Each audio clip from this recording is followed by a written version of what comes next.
হ্যাঁ, শুনুন, তাও নারদ একটা জিনিস বলেছে যে দেখো, এই যে তীর্থের কথা বললাম, এত তীর্থের কথা বললাম, এইটায় যদি তুমি যাও, লোমশ মুনি তো আসছেন। যুধিষ্ঠিরের মনে হয়, এবং অবশ্যই তার বাকি 3 ভাইয়েরও নিশ্চয়ই মনে হয়েছিল যে আমরা তীর্থ করতে যাব। লোমশ মুনি এসে বললেন যে আমি আসছি তোমাদের একটা দারুণ খবর দিতে। আমার মনে এরকম বলেছিলেন, একটা গুড নিউজ একটা ব্যাড নিউজ, কোনটা আগে শুনবে? ওরকম টাইপেরই। এই মুহূর্তে তিনি ইন্দ্রলোকেই থাকবেন। একটা বড় কার্য আছে। হ্যাঁ, 16 আনার 1 আনাও অর্জুনের কাছে কর্ণ নয়।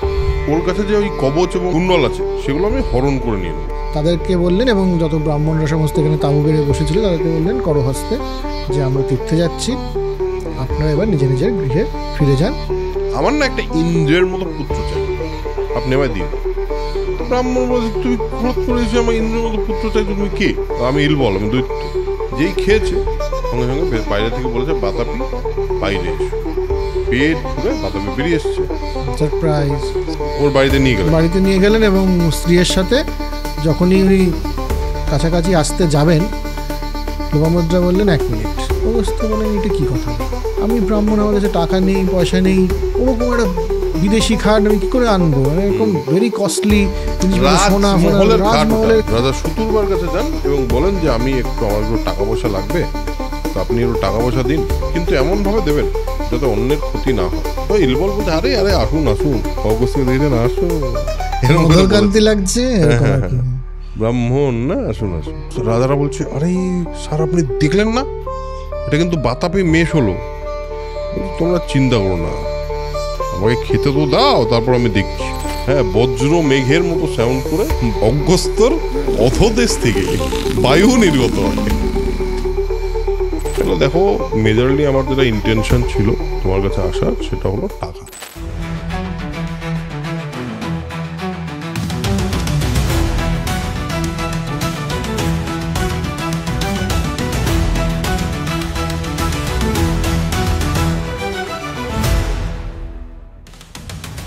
Hello and welcome to Soul Connection Epic. নতুন চ্যানেলে আপনাদেরকে স্বাগত। এতদিন আপনারা আমাদেরকে দেখতে পেতেন বৈঠক চ্যানেলে, বাট স্পেসিফিক্যালি ডেডিকেটেড এপিকের চ্যানেল এটা, এবং সেখানে প্রেমাশিস আমাদেরকে প্রমিস করেছে যে ও শুধুমাত্র মহাভারত নিয়ে নয়, তাছাড়াও অন্যান্য জিনিস নিয়ে কথা বলবে। যদি এপিক চ্যানেলে প্রথমবার এসে থাকেন তাহলে বলি, এখানে আমরা আপাতত মহাভারতের গল্পটাকে যতটা সম্ভব আমাদের মতো করে, আমাদের যে বোধ বুদ্ধি যতটুকুই আছে, খুবই সামান্য, বাট সেটা দিয়ে বোঝার চেষ্টা করছি এবং সেটাই বলার চেষ্টা করছি, এবং উইদাউট এনি বায়াস একটা গল্প হিসেবে ঠিক আমাদের আজকের দিনে যেরকম লাগছে ঠিক সেভাবেই আপনাদের অবধি পৌঁছে দিচ্ছি। আজকের এপিসোডটা শুরু হচ্ছে যুধিষ্ঠিরের তীর্থযাত্রা পর্ব শুরু হচ্ছে। যদি প্রথমবার ক্লিক করে থাকেন তাহলে আগের পর্বগুলোও দেখে আসতে পারেন, তাহলে কনটেক্সট পেতে সুবিধা হবে। তাহলে শুরু করি আমরা আজকের এপিক। তো হ্যাঁ, মানে লাস্ট এপিসোড আমাদের যেখানে শেষ হয়েছিল যে নল দময়ন্তীর গল্প বলার পরে বৃহদর্শের সাথে বৃহদর্শ চলে গেল এবং নারদ এলেন। নারদ আসার পর, আচ্ছা, এতদিন যে অর্জুন এত সমস্ত কার্য করেছে ওখানে, এটা তো আর ভাইরা জানে না, ভাই স্ত্রী এরা তো জানে না। এরা তো জানে যে চলে গেছে, বহুদিন যাবৎ ফিরছে না। হ্যাঁ, মানে স্ট্যাটাস তো দেখেনি। হ্যাঁ, আর হ্যাঁ, মানে ইন্দ্র তোকে রেখে দিয়েছে সব শেখার পরেও।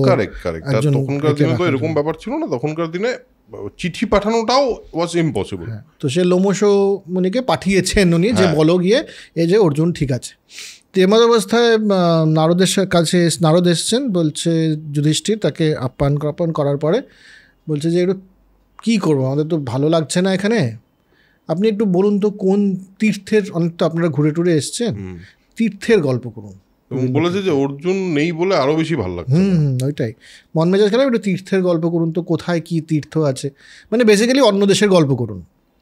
হ্যাঁ, না কিন্তু এটা বলেছে যে, হ্যাঁ ঠিকই তাই বলেছে যে অন্যান্য কোথায় কোথায় তীর্থস্থান আছে এবং তার কি কি মাহাত্ম্য, কি কি লাভ, সেগুলো একটুখানি বলুন। তো এবার নারদ বলা শুরু করেছে। এবার এটা একটা ডিসক্লেমার আমাদের দেওয়া উচিত। সেটা হচ্ছে ডিটেলড মহাভারত যেগুলো, সেখানে প্রায় 100 পাতা জুড়ে ডেসক্রিপশন রয়েছে কোন কোন তীর্থের কথা বলা হয়েছে, এবং সেই তীর্থে কি গেলে কি কি লাভ হয়।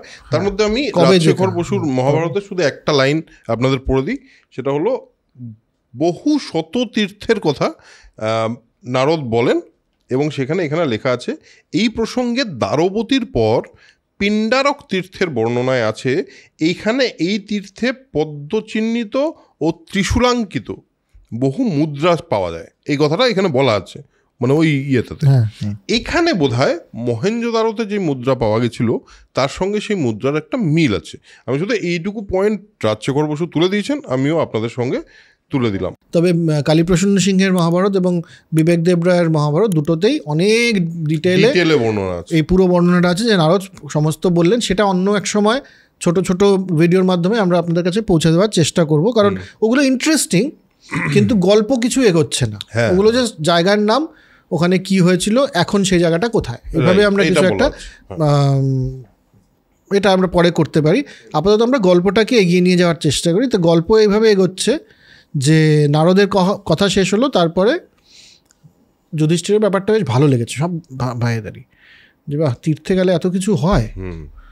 তো ধৌম্যকে জিজ্ঞেস করেছে যে আপনি বলুন তো কোথায় কি তীর্থ আছে। তারপরে আবার ধৌম্যের একটা লিস্ট। তাও নারদ একটা জিনিস বলেছে যে দেখো, এই যে তীর্থের কথা বললাম, এত তীর্থের কথা বললাম, এইটায় যদি তুমি যাও, লোমসমুনি তো আসছেন, লোমসমুনি এদিকেই আসছেন তোমার দিকেই, তো যদি তুমি যাও তাহলে কিন্তু ফল অনেক লাভ হবে। এখান থেকে আরো বেশি ইন্টারেস্ট তৈরি হয় যুধিষ্ঠিরের। তারপর ধৌম্য একটা লিস্ট দেয়।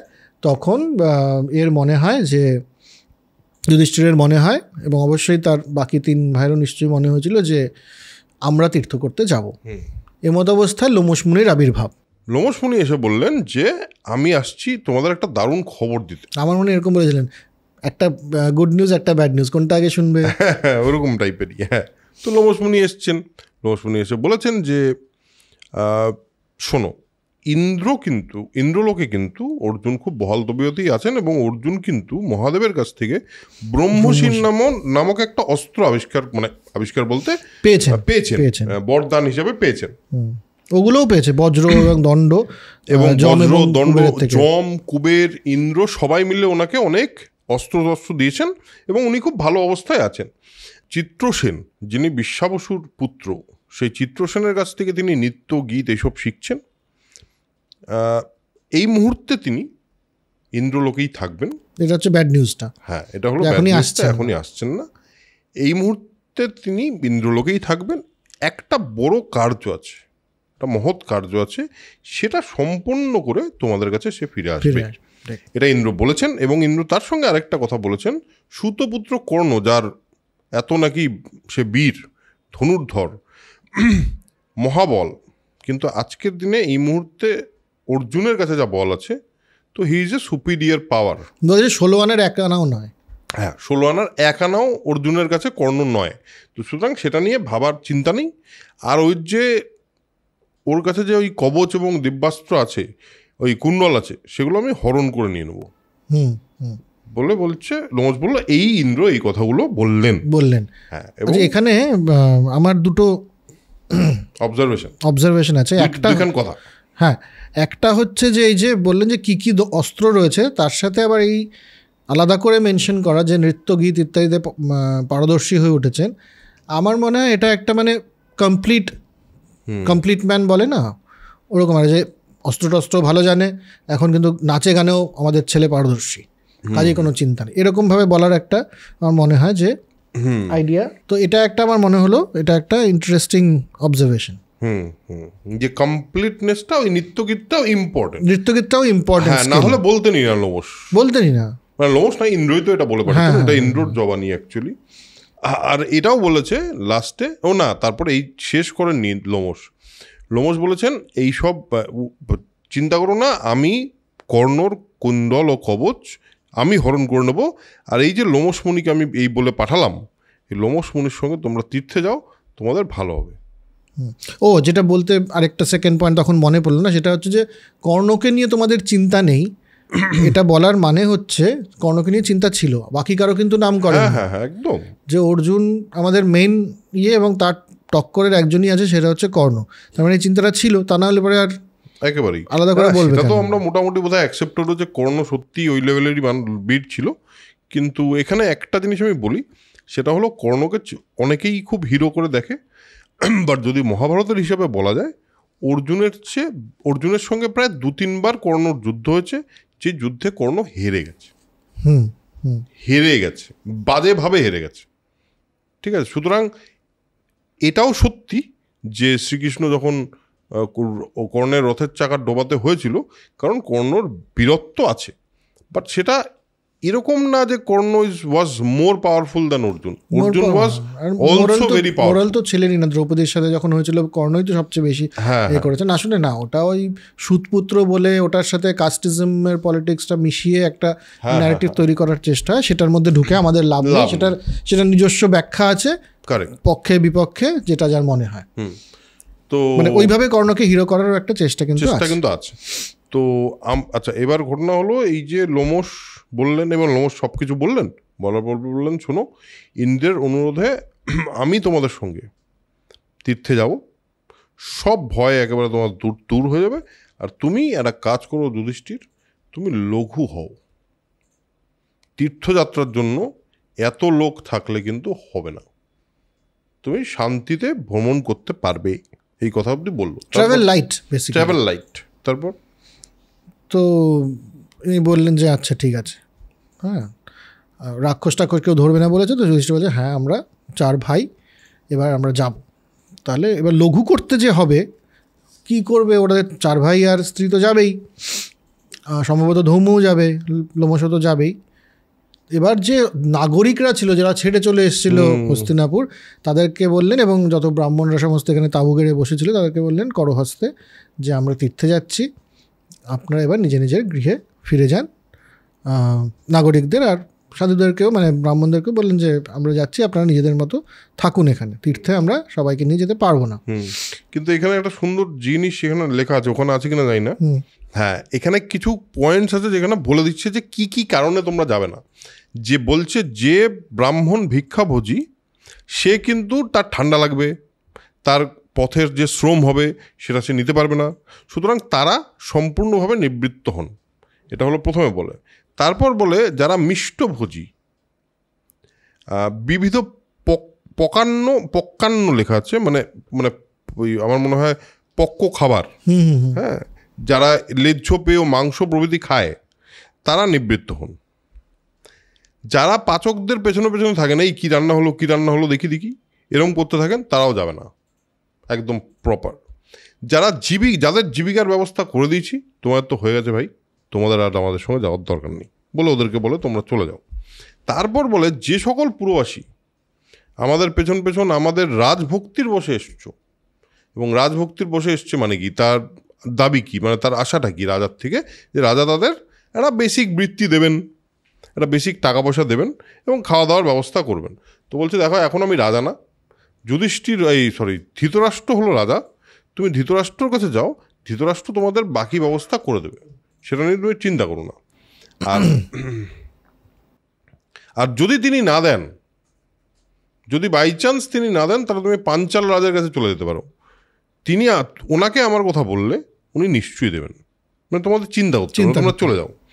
তো প্রচুর লোকজন দুঃখিত বক্ষিত হয়ে হস্তিনাপুর চলে গেল। ধৃতরাষ্ট্র তাদের, কিন্তু এখানেও লেখা আছে ধৃতরাষ্ট্র কিন্তু তাদেরকে অ্যাকসেপ্ট করেছে, ঠিক আছে, হয়ে গেল। এবার তারপর চলো, তারপর এর আগে একটা ব্যাপার আছে, এই পার্টটা খুব ইন্টারেস্টিং লাগলো আমার। না এখানে এই ক্রিটিক্যাল ভার্সনটাতে নেই এই পার্টটা, এখানে আরেকটা তার আগে একটা ইন্টারেস্টিং ব্যাপার আছে। লোমশের সাথে যখন কথা হচ্ছে যে তুমি তীর্থে যাবে, তখন লোমশ বলেন যে দেখো কৌরবরা, তোমাদের একটা কথা বলি, যারা মিথ্যে কথা বলে, যারা খারাপ কাজ করে, যাদের মাথায় দুষ্টু বুদ্ধি আছে বেসিক্যালি, তাদের কিন্তু তীর্থযাত্রা হয় না। এটা কিন্তু ইন্টারেস্টিং লাগলো। যেতে তো পারবেই, ঘোড়া নিয়ে পৌঁছে গেল, কিন্তু তার তীর্থটা হবে না, কারণ তীর্থ করা মানে সেখানকার পুণ্যটা পুরোপুরিভাবে নেওয়া। এদের তীর্থ হবে না মানে হচ্ছে ওই পার্টটা তুমি পাবে না। হ্যাঁ, তুমি যেতে তো পারোই, ভ্রমণ মানে কি বলবো, একজন ট্যুরিস্ট হিসেবে তুমি যেতে পারোই, মানে কাশী সবাই যেতে পারে, কিন্তু কাশী গিয়ে তীর্থ করা লোকের হবে। হ্যাঁ, আমি চলে গেলাম কেদারনাথ বদ্রীনাথ গিয়ে তীর্থ হয়ে গেল, হবে না। মিথ্যে কথা বললে আর উল্টো পাল্টা করলে পরে তীর্থ হবে না। এটা একটা ইন্টারেস্টিং আমার লাগলো। বেশ। তো এবার তুই যেটা বললি, এবার সবাই চলে যাওয়ার পর দেখলো যে কিছু সাধুরা, ব্রাহ্মণরা, কাম্যক বনের সাধুরা এরা আছে। এরা গিয়ে যুধিষ্ঠিরকে বললেন দেখুন, আমাদের তীর্থে যাবার খুব ইচ্ছে, কিন্তু রাস্তাঘাটে যা রাক্ষস ইত্যাদি রয়েছে, বন্য জন্তু রয়েছে, এদের ভয় আমরা তো তীর্থে কোনোদিনও যেতে পারবো না। আপনারা তীর্থে যাচ্ছেন, আপনাদের সাথে যদি লেগে পড়ি তাহলে আমাদেরও তীর্থটা করা হয়ে যায়, তা না হলে জীবনে আমাদের আর তীর্থ হবে না। এবার আপনি বুঝুন কি করবেন। হ্যাঁ, তো যুধিষ্ঠির বললেন আচ্ছা ঠিক আছে চলুন। উনি আবার ধৌমকে কি বললেন, স্যার বলছে যাবে এরা, কি করবো? ধৌম বললো ঠিক আছে, লোমসের সঙ্গে একটু পরামর্শ হলো, বললো ঠিক আছে তোমরা চলো আমাদের সঙ্গে। চলো। এবার গিয়ে ধৌম বললেন যে না, এরা স্নান টান করলেন, তখন সব ব্রাহ্মণরাও বললেন যে মন থেকে পবিত্র হও। হ্যাঁ, মন থেকে পবিত্র হওয়াটাই ঈশ্বরের আসল মানে ভক্তি আর শ্রদ্ধা করা। শরীর পবিত্র করাটা একমাত্র মনুষ্য লোকের ব্যাপার, মন পবিত্র করাটাই আসল। তো এসব বলে তারা তো রওনা দিলেন। এবার অগ্রহায়ণ মাসের পূর্ণিমাতে পুষ্যা নক্ষত্র যোগে তারা বেরোলেন ব্রাহ্মণদের সঙ্গে তীর্থ করতে। আচ্ছা, পাণ্ডবগণ ওই মানে তীর্থযাত্রার জন্য পারফেক্ট টাইপের একটু জামা কাপড় পরলেন, একটু জটা ধারণ করলেন, আর অভেদ্য কবচ আর অস্ত্র নিলেন, কারণ রাস্তাঘাটে তো অনেক প্রবলেম আসতেই পারে। রাজাদের ব্যাপার, 14টা রথ তো যাবেই, এটা তো কমই অ্যাকচুয়ালি। ঠিক আছে, তো এবার তো এই সবচেয়ে ইন্টারেস্টিং গল্পটা একটা পার্ট আমি বলি, তারপর তো তুই বল। তো এবার তারা নৈমিষারণ্য, প্রয়াগ বলতে আজকের প্রয়াগরাজের কথা মনে হতে পারে, তীর্থ দর্শন করে তারপর অগস্ত্যের যে আশ্রম আছে, অগস্ত্য মুনি অগস্ত্যের আশ্রম মণিমতি পুরীতে তারা গেলেন। হ্যাঁ, এখানে মানে আছে, এবার যেখানেই ওরা যাচ্ছে সেখানে পুজো টুজো করার পরে যাই করুক, তীর্থ করার পরে গাইডের মতন বলছে যে এখানকার কেন এটা ফেমাস। হ্যাঁ, এটা কেন এটা ফেমাস, এই যে এখানে এসছো তো জানো এখানে কি হয়েছিল, এরকম বহু গল্প বলছে। তো ওখানে কয়েকটা গল্প নেই, এখানে কয়েকটা গল্প নেই, সব মিলিয়ে যেমন গয়া ঘোড়ার একটা গল্প আছে। কিরকম গল্পটা? যেমন গয়ার একটা গল্প আছে, সব জায়গারই আছে, গয়ার গল্পটা এখানে আছে। সেটা হচ্ছে ওখানে এক গয়া বলে রাজা ছিলেন, তিনি বিরাট দানবীর ছিলেন। তো এখানে উনি এমন দান করেছেন যে সবাই পাওয়ার পরে তারপরে চিৎকার করা হচ্ছে যে আরও 25টা পাহাড়ের মতন খাবার এবং জিনিসপত্র রাখা আছে, কে নিতে পারো, লোক ছিল না। এরকম স্টোরি আর কি। সেটা হচ্ছে গয়ার গল্প। তারপরে এবার অগস্ত্যের এখানে এসছে, তারপরে গল্প অগস্ত্যর এখানে এসছে বলে এটা হলো অগস্ত্য মুনির আশ্রম। কিন্তু এইটা কিন্তু এরকম ছিল না। এক সময় অনেক আগে, এক সময় ইলবল আর বাতাবি নামে, বাতাবির কথা পরে আসছি, ইলবল নামে একটা দৈত্য ছিল। সে একদিন এক ব্রাহ্মণের কাছে গিয়ে বলে, আমার না একটা ইন্দ্রের মতো পুত্র চাই, আপনি আমায় দিন।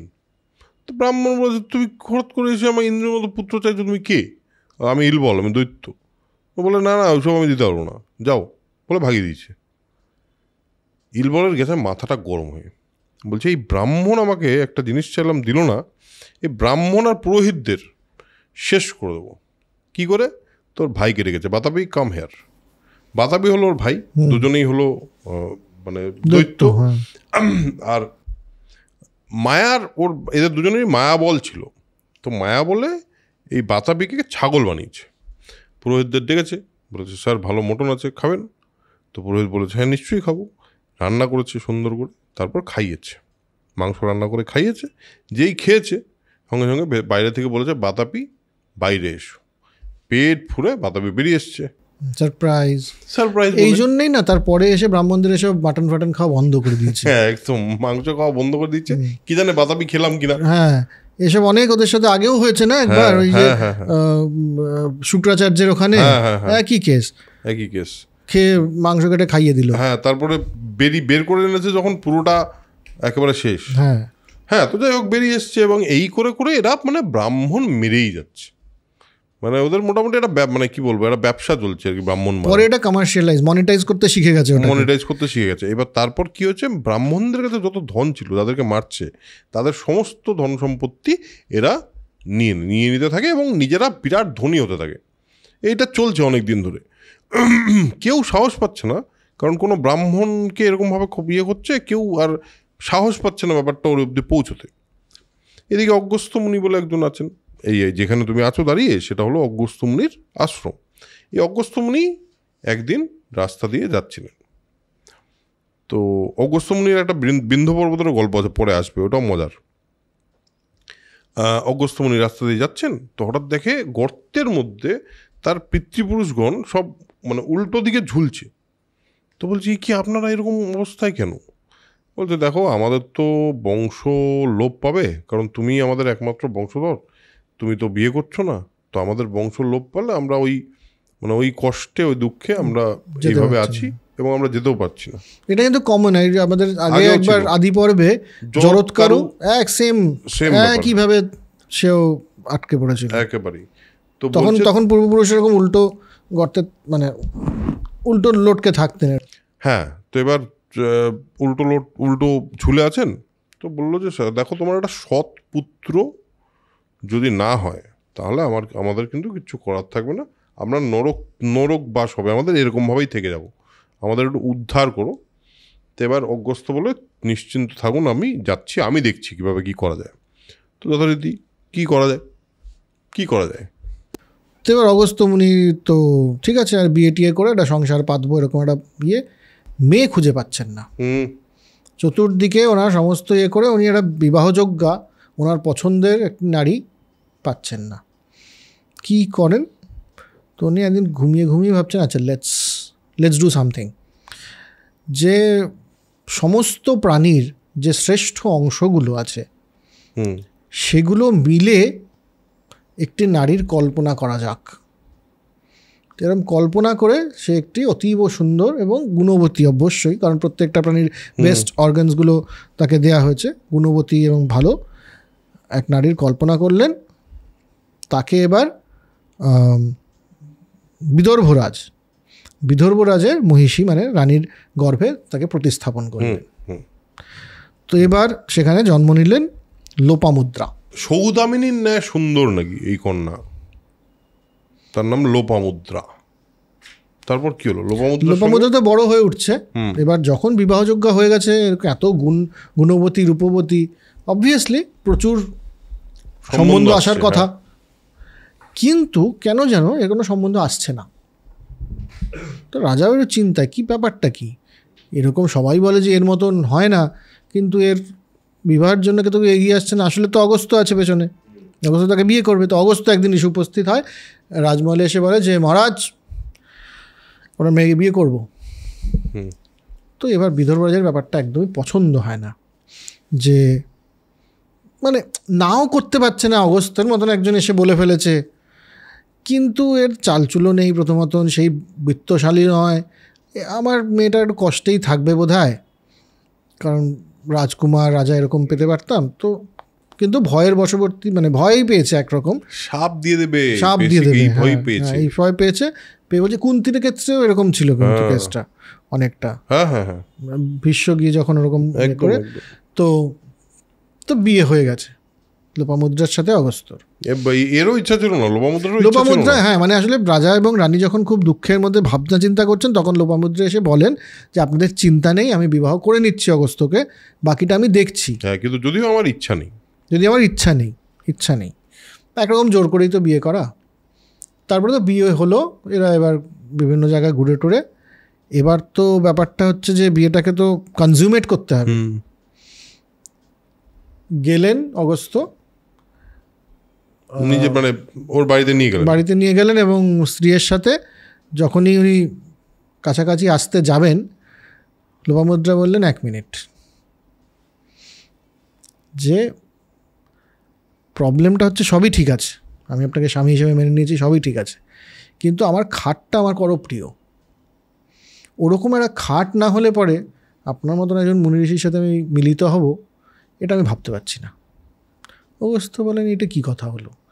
আমি ব্রাহ্মণ, আমার কাছে টাকা নেই, পয়সা নেই, ওরকম একটা বিদেশি খাট আমি কী করে আনবো? মানে এরকম ভেরি কস্টলি জিনিসপত্র, সোনা রাজমহলের খাট, তো আমি পারবো না। লোপামুদ্রা বলেন, না, তাহলে কিন্তু আপনি যেটা চাইছেন আমাদের বিয়েটা কনজিউমেটই হবে না। তারপর কি হলো? বলছে, দেখো তোমার বাবার কাছে যে টাকা আছে সে টাকা আমার কাছে নেই, কিন্তু তুমি যখন এত কিছু বলেই দিলে, আমার তো প্রধান উদ্দেশ্য হলো আমাদের পিতৃপুরুষদের মুক্তি দেওয়া। সেক্ষেত্রে তো আমাদের এই জিনিসটা না হলে তো আমাদের বংশই তৈরি হবে না। তো তখন বলে যে আমি একটুখানি ধন সম্পদ মানে টাকা অ্যাকচুয়ালি আমার দরকার, সে টাকার জন্য আমি বিভিন্ন জায়গায় যেতে পারি, দেখি কিভাবে কারো ক্ষতি না করে টাকা জোগাড় করা যায়। প্রথম যায় একজন সুতুরবা রাজার কাছে যান, রাজা সুতুরবার কাছে যান এবং বলেন যে আমার একটু টাকা পয়সা লাগবে, তো আপনি একটু টাকা পয়সা দিন, কিন্তু এমনভাবে দেবেন যাতে অন্যের ক্ষতি না হয়। তো বলছে স্যার অন্যের ক্ষতি তো আমি জানি না, মানে কি হবে, এই হলো আমার ওপেন বুকস, হ্যাঁ আপনি বুকস দেখে নিন, আপনার যা নেওয়ার আপনি নিয়ে নিন, আপনার যা নেওয়ার আপনি নিয়ে নিন, আমার কিন্তু বেসিক্যালি আয় আর ব্যয় এক, এটা আপনি চাইলে চেক করে নিতে পারেন।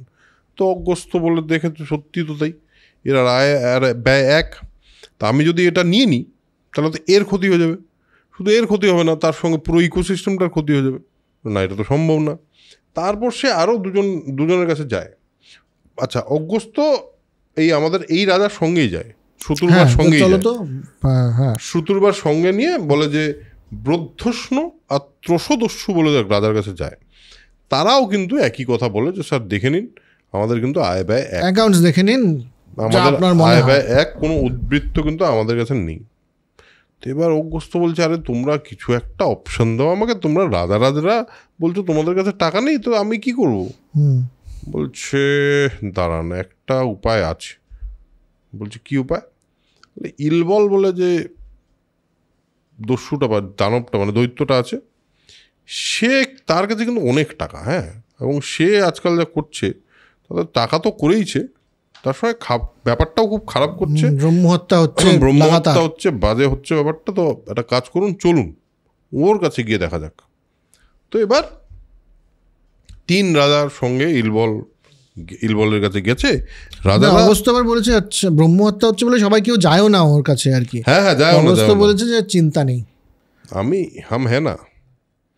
তো এবার রাজারা ব্যাকুল হয়ে গেছে। তো ইলবল বলছে আরে আরে আসুন অগস্ত্যকে দেখেছেন, আসুন, এরকম কান্তি লাগছে, ব্রাহ্মণ না, আসুন বলে ঢুকিয়েছে। ঢোকার পর রাজারা হঠাৎ করে দেখছে বাতাপি মেষ হয়ে গেল।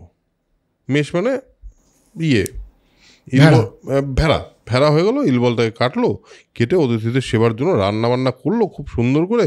অগস্ত্য বললেন, রাজারা বলছে আরে স্যার আপনি দেখলেন না, এটা কিন্তু বাতাপি মেষ হলো। বলছে তোমরা চিন্তা করো না, আমাকে খেতে তো দাও, তারপর আমি দেখছি। প্রধান আসনে বসলেন অগস্ত্য। ইলবল তাকে দারুণ হাসে, স্যার মাংস ভালো করে রান্না করেছি, খান বলে দিয়েছে। অগস্ত্য মাংস খেয়েছে আর ইলবল বসে বসে দেখেছে। খাও আমি তো আছি মনে মনে ভাবছে। যেই হয়েছে শেষ, ইলবল বলছে বাতাপি বাইরে এসো। ঠিক এরকম একটা পজ,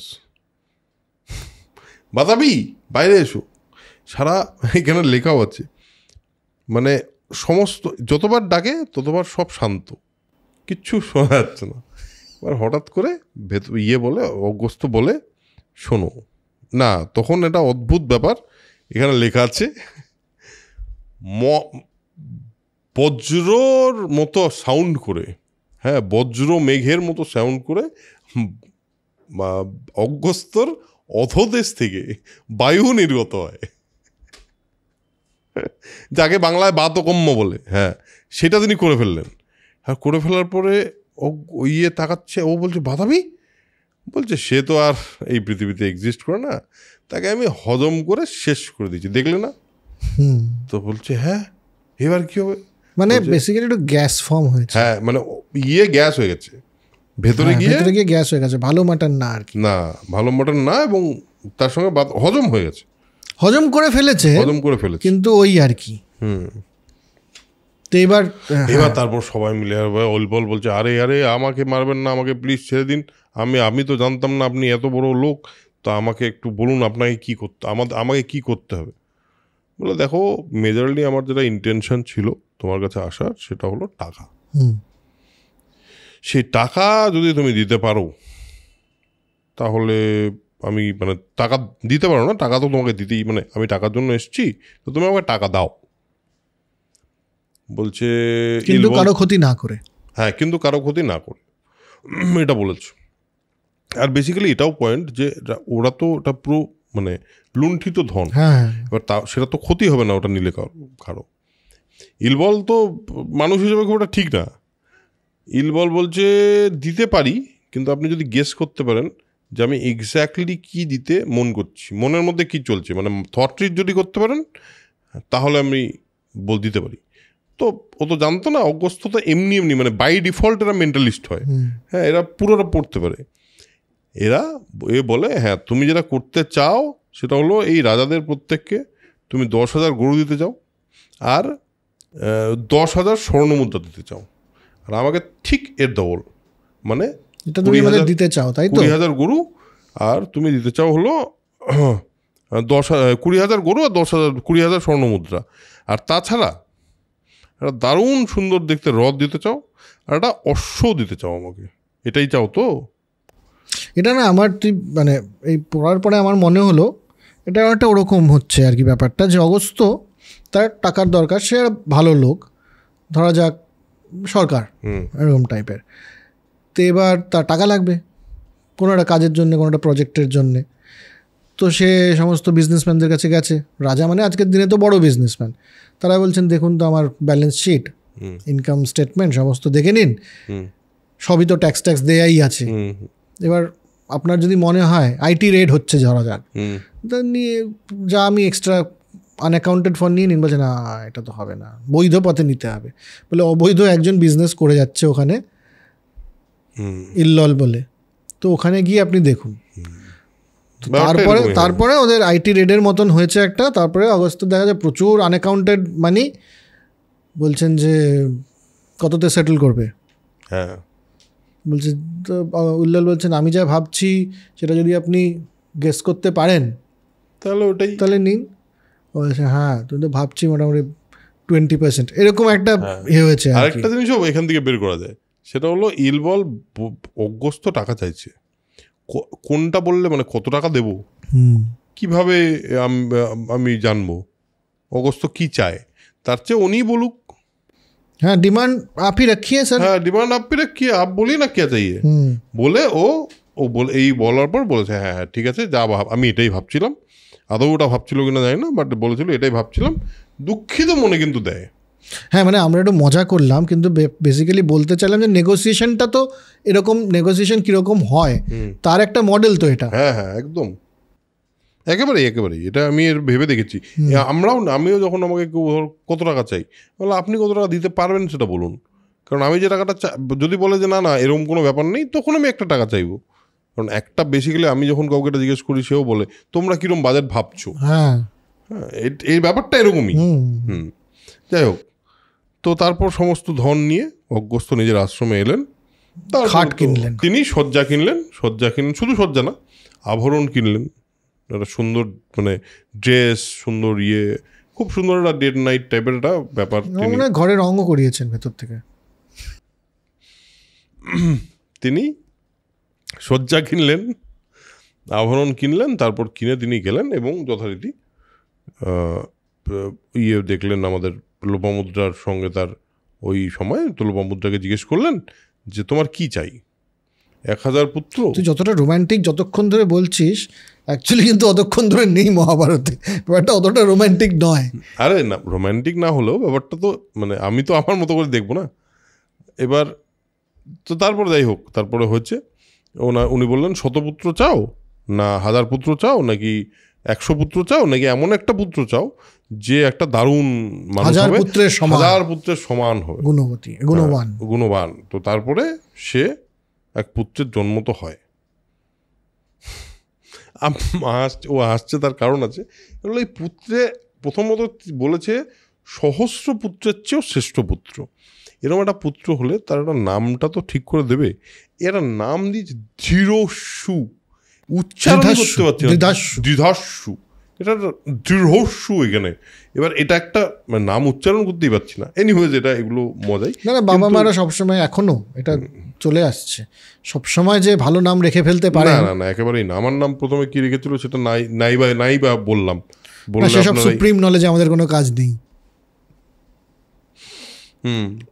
বললাম এই পুত্র তারপরে খুবই বেদজ্ঞ এবং হয়। তো এই উপাখ্যান শেষ হলো। তো এই উপাখ্যান বাতাবির গল্প শেষ করে লোমশ মুনি বললেন যে এইভাবেই কিন্তু অগস্ত্য মুনি বাতাবিকে, আর বাতাবি কিন্তু প্রহ্লাদের বংশজাত দৈত্য, হ্যাঁ, তো সেই বাতাবিকে বিনষ্ট করেছিলেন। এই হলো তার আশ্রম। দেখো এখানে একটা অদ্ভুত সুন্দর লাইন লেখা আছে, আমি লাইনটাই পড়তে চাই। লিখেছে, এই পুণ্য সলীলা ভাগীরথী পতাকার ন্যায় বায়ুতে আন্দোলিত এবং পর্বতশৃঙ্গে প্রতিহত হয়ে শিলাতলে নাগিনীর ন্যায় নিপতিত হচ্ছেন। কি বিউটিফুল লাইন বলতো। বাংলাতেই এত সুন্দর লাগছে, সংস্কৃত জানলে পরে ওটা নাকি আরো সুন্দর লাগবে। বিউটিফুল লাইন, মানে আমি এই কয়েকটা লাইন আছে যেগুলো আমার সত্যি পড়তে খুব সুন্দর লাগে। ইনফ্যাক্ট ওনার মানে কালীপ্রসন্ন সিংহের সংস্কৃতটা তো, বাংলাটা তো সংস্কৃতের মতোই, সেটা খুব কঠিন বাংলা, কিন্তু মানে ওটা পড়া একটু সময় লাগে পড়তে, কিন্তু আমার মনে হয় উনিও খুব দুর্দান্ত অনুবাদ করেছেন রাজশেখর বসু। তো যাই হোক, এবার এই বলেছে এই যে নদীটা, এই ভাগীরথী নদী এই সামনে দিয়ে বয়ে চলেছে, তোমরা এই নদীতে নেমে অবগাহন করো, তাহলে তোমাদের পুণ্য হবে। তারপর পরশুরামের কথা এখানে একটা আছে, ওটা বলে দিয়ে ওই ভার্সনে পরশুরামের আছে, এখানে কিন্তু এরপরে ওই দধিচির গল্পে চলে যায়, দধিচির গল্পে চলে যাচ্ছে। দধিচির গল্পটা আমরা পরে যাবো, পরের দিনে আমরা করবো, কারণ দধিচির আশ্রমে যায় তখন দধিচির গল্পটা বলে, দধিচির গল্পটা বলে। এখানে যেটা গল্পটা বলে সেটা হলো পরশুরামের যে দর্পচূর্ণর কথা আমরা রামায়ণে শুনেছি, সেই কথা এখানে বলে যে ভৃগুতীর্থে এসে, ভৃগুতীর্থ সেখানে এসে লোমশ বলেন যে পুরাকালে রামরূপে বিষ্ণু যখন পরশুরামের দর্পচূর্ণ করেছিলেন, তো তখন তিনি প্রচণ্ড দুঃখিত, ভীত, সন্ত্রস্ত হয়ে মহেন্দ্র পর্বতে গিয়ে বাস করা শুরু করেন। 1 বছর পর তার পিতৃগণ, তার যে মানে পিতৃগণ বলতে তার যে গার্জিয়ানস, তারা গিয়ে বলেন যে এইভাবে আছো এখানে, তো এটা কিন্তু প্রথম কথা হলো তুমি কিন্তু বিষ্ণুর সঙ্গে যেটা করেছো, মানে বিষ্ণুর সামনে গিয়ে তোমার অহংকার দেখানোটা একেবারেই ঠিক হয়নি, এটা হলো প্রথম কথা। আর এবার তুমি একটা কাজ করো, তুমি দীপ্তোদ বলে একটা তীর্থ আছে, সেখানে যাও, সেখানে সত্যযুগে তোমার যে প্রপিতামহ, মানে তোমার যে মানে ফোরফাদার ভৃগু তপস্যা করেছিলেন, মানে এই যে তীর্থ, এখানে ভৃগু তপস্যা করেছিলেন, সেই তীর্থে যদি পবিত্র বসুধা নদীর জলে তুমি স্নান করো, তাহলে তোমার পূর্বের তেজ আবার ফিরে আসবে। এই যে দর্পচূর্ণ হয়ে তুমি এরম হয়ে গেছো, এটা আবার ঠিক হয়ে যাবে। পিতৃগণের মানে কি বলবো, আজ্ঞা পেয়ে, পিতৃগণের উপদেশে বা আজ্ঞা পেয়ে সে এই ভৃগুতীর্থে স্নান করতে এসেছিলেন। এই হলো ভৃগুতীর্থের গল্প। এই রকমভাবে এখানে ব্যাপারটা শেষ হয়। এরপরে ব্যাপারটা হলো দধিচির গল্পটা।